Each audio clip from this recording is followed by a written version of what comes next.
जब कोई अर्थार्थी शरणागत तुम्हारी शरण में आ जाए और तुम उसके साथ धोखा करो तो यहां भी दंड मिलेगा और वहां भी दंड मिलेगा। पूज्य भाई जी से हनुमान प्रसाद पोद्दार जी ने घटना लिखी। मेरे परिचय के थे और दो भाई थे, उनमें से किसानी का कार्य होता था। किसानी के बहुत पुरानी घटना नहीं है भाई जी महाराज कह रहे, कुछ वर्ष की है, अक्षरशः सत्य है। ये कोई हम कथा नहीं कह रहे, हम जानबूझ करके पता नहीं दे रहे। मुझे जिला गांव सब पता है। वो कृषि कार्य करते थे, गृहस्थी का कार्य किसानी से पूरा होता था। उनके पास एक बैलों की जोड़ी बहुत सुंदर थी और एक बैल, दो भाई थे। एक दिन संध्या काल के समय जो व्यापारी थे बैलों के, उनको पता चला गांव में इन दो किसानों के पास बहुत सुंदर दो जोड़ी बैल हैं, एक जोड़ी से उनका काम चल सकता है, आप प्रयास करेंगे तो एक जोड़ी बेच देंगे। अर्थ है आपकी शरण में आया है तो आपको अपने प्राणों की बलि चाहे देनी पड़े, उसकी हानि नहीं होनी चाहिए, शरणागत की हानि नहीं होनी चाहिए। अगर हानि हो गई तो नरक की गति मिलेगी और यहां भी दंड मिलेगा तत्काल। ये महत् पाप है, शरणागत का त्याग महत् पाप है। अब वो दो व्यापारी थे, अब वो कई बैल खरीदना बेचना उनका काम था। वहां आए और उस समय 12,000 रुपए की जोड़ी तय की। उनको बहुत अर्थ लगा, 12,000 रुपए मिल रहे, दो से काम चला लेंगे, फिर गौवे हैं बछड़े हो जाएंगे, फिर काम चले।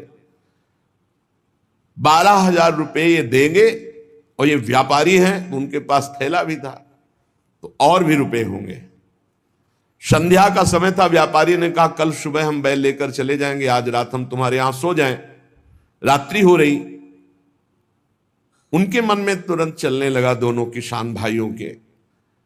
उन्होंने कहा हाँ हाँ बहुत आराम से खाइए पिए, आपका घर है। उन्होंने कहा आज रात्रि हम आपकी शरण में हैं, आप हमारे और हमारे धन की रक्षा कीजिए, कल सुबह हम 12,000 आपको देकर आपके बैल लेकर चले जाएंगे। अब एक तो अतिथि, दूसरे शरणागत। रात्रि में अच्छा भोजन पवाया और बारंडे में लिटा दिया। घर घर के बाहर चौपार होती थी, जिसे बारंडा कहा जाता है उसे चौपार कहा जाता है। वो 8-9 बजे शयन कर गए। कहीं कहीं बरोठा कहा जाता है, कहीं बारंडा कहा जाता है, कहीं चौपार कही जाती है। अब दोनों ने अपनी पत्नी से विचार किया कि अगर इन दोनों को मार दिया जाए तो बैल भी नहीं जाएंगे, 12,000 तो मिलेंगे भी, और भी व्यापारी है, पैसा इसके पास है, बहुत आनंद रहेगा।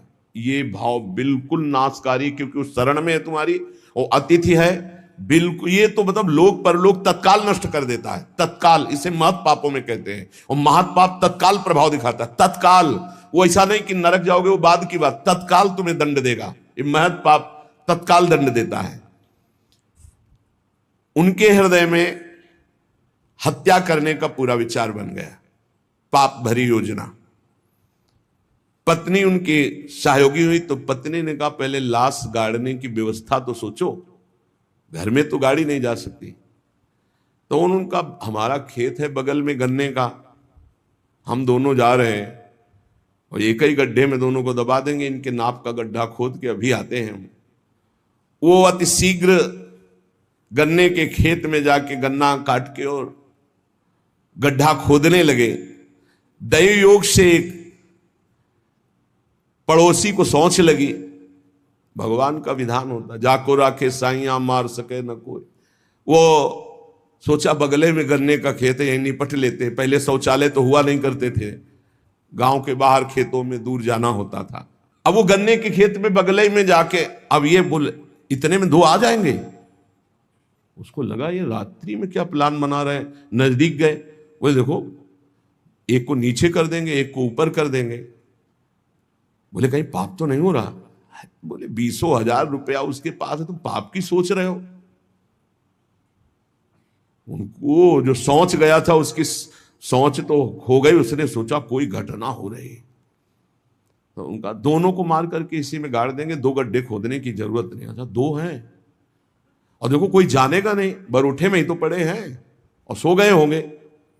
फौरन उसने जल से पवित्र हुआ, भागा, उनके घर में गए, पड़ोसी ही था, वहां दोनों को जगाया और कहा, ये अभी चलो हमारे साथ, कहाँ है तुम्हारा पैसा, पैसा ले लो।